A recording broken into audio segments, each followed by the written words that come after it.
It is Cormac Battle live at the Electric Picnic, and the first bunch of guys that I get to talk to are the wondrous Metronomy. And Joe and Oscar, welcome. Thank you so much for coming in and having a chat. And congratulations on Love Letters as well, your fourth album.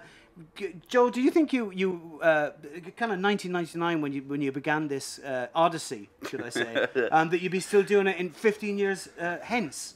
I mean, well, like in 1999, I was definitely not, like, I was a teenager, I think, still. So I wasn't, I mean, it wasn't like the proper beginning, but I guess like around 2004 or something like that is when we kind of started doing the live thing properly. And definitely I kind of thought it was going to be a very short-lived thing. You say that with such jade in your voice. No, it's weird because you get asked that a lot, and like I guess, of course, you kind of hope that you're not going to have to get a proper job again, but you got no idea really. So I don't know. I think we probably would have dared to dream. I dared to dream a little. Yeah. But like when you were doing it first, it was you and a laptop and all that kind of stuff. Were you lonely doing that? And is that why you got the band involved? Oscar, not to diminish your job in the band, I'm sure it's absolutely fantastic. I think you're probably was it a loneliness quite issue? Correct. It's yeah. I mean, the thing is, I started as a drummer and playing like in bands, and so for me, it's always been like a band setup is the most kind of natural way to do stuff. And yeah, like it is. It's not that it's lonely doing. I mean, I didn't do many gigs like with a laptop, but it's not that it's lonely. It's just that it's a kind of like a complete sham. You know, is it a bit boring, may I say? Well, yeah, I mean, you know, it's like, I guess it's like DJing, isn't it? You kind of, no one really knows what you're doing. It's very cheap, you though. know. Get Yeah, very cheap. Mondale, well, you know, laptop in the car, down the M6, boom, you've got a gig. That's how Calvin Harris has become the most wealthy man in the world. The richest man outside the Sultan of Brunei. But he's so lonely. Yeah, that's one thing we can take from his riches. At least he's the loneliest man on earth. Somebody was telling me earlier on, just before I came in here, that you spent some time, Joe, in Galway or Achill or somewhere in the west of Ireland. You know, we always, when you come over, we talk to bands. We always try and get the Irish angle in. It's just a thing we crowbar. Well, I think we've tried to push that angle to try and get more success here, but it hasn't taken. Yeah. Well, let's do it now. Do it now. Well, yeah, we kind of give us the big Achill Island story. From, Achill. Our grandmother was born there on the island, and so kind of we've still got, like, me and Oscar are cousins, so we've got, you know, the same family, and they're all kind of, there's still like pockets of us left on Achill. It's a beautiful place. It is amazing. Incredible. Because you're from a very beautiful part of the world, down in the southwest country. It's kind of the island of England. They call it the island of England. But you know, on the album before this, the English Riviera. Were you given sort of freedom of the city? Were they very happy with you down that end of the world in Torquay?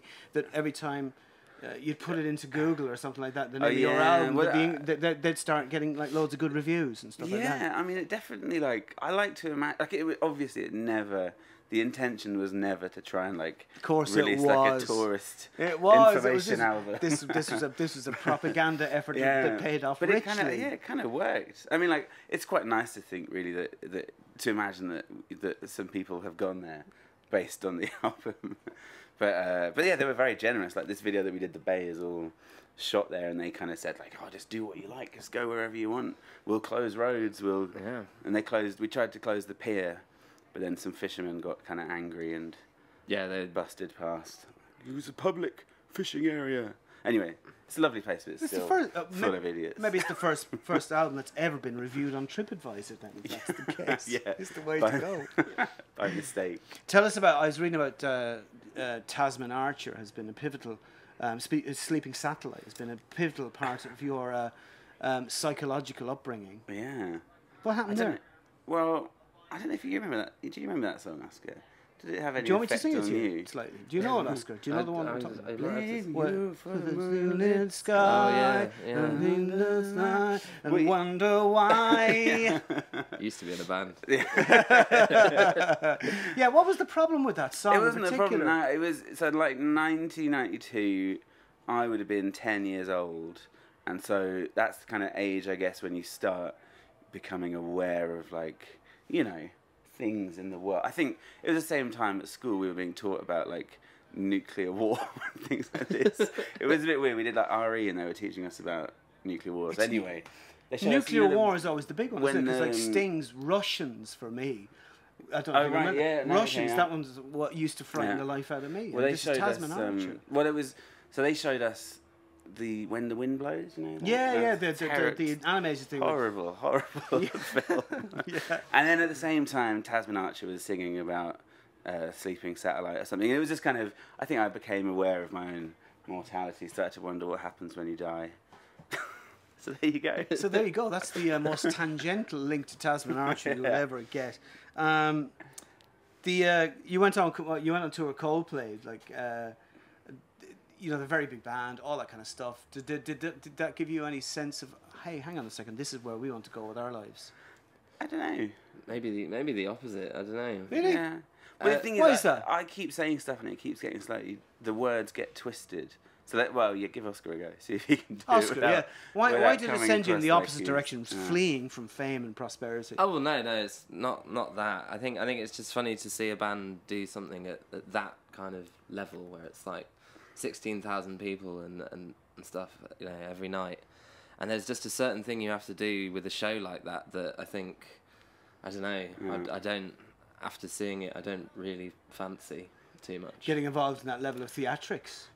Yeah, well, I guess you just have to kind Maybe. of.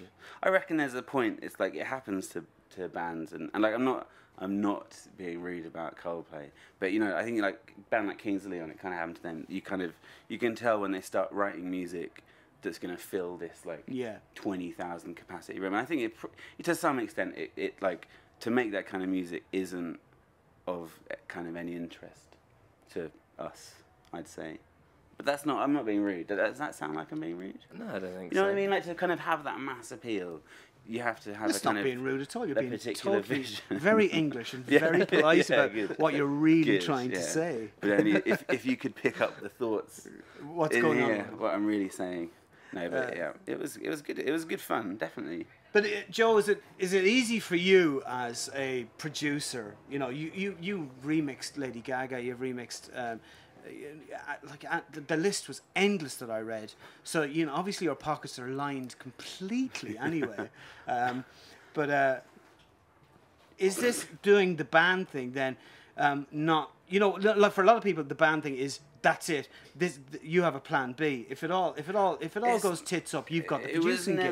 It was never a plan B, really. I don't know. Like, I think, like people like us, the way that we kind of got into music, you're using like a computer. You're like producing at the same time as you're writing. So I think it's like there's no kind of one thing or another thing. I think it's just a kind of I enjoy doing all of it, really. And yeah, I definitely don't have any backup options. But the thing is, you're not going to be working in the civil service in revenue, say, in 3 years' time. That's for sure.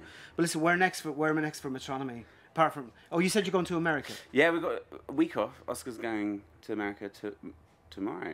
No, Monday. On holiday. Yeah. Oh, Yeah, very nice. definitely. Holiday. Anything? Holidays for Christmas as well. Nice Christmas ahead. Well, we've been We've been trying to talking sort about out. this. We've been trying to sort out Yeah. Christmas. It's normally a family affair, but I think this year we might have to. There's too many children involved now.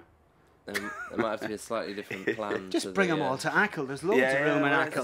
That's not a bad idea. That's not a bad Anyway, idea. boys, listen, thanks so much for coming in and congratulations with Love Letters. Fantastic record and have a great time at Electric Picnic and Thank enjoy you. your set later on, yeah? Thank you very much. Yeah, nice Thank one, you. thanks. Nice one.